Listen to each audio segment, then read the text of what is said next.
Mga inutil kayong mga ICI kayo dyan. Mag-resign na kayo.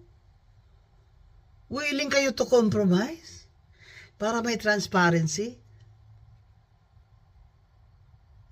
Ang gagago nyo talaga, no?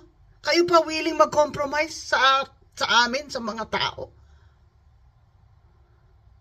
Eh, may constitutional right kami to information, di ba? Mga gago kayo dyan.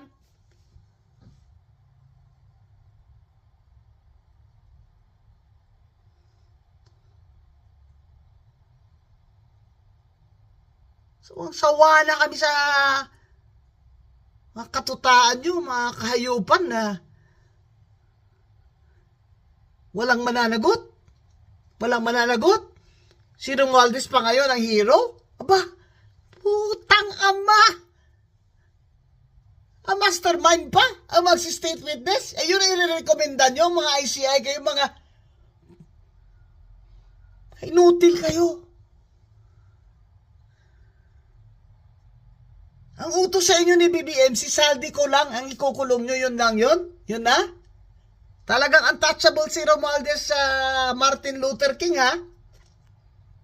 Pero kung hindi nyo kaya, panindigan yan. Yung putang aman yung ICI na yan, wala nang trust ang tao sa inyo, ay mag-resign na kayo lahat.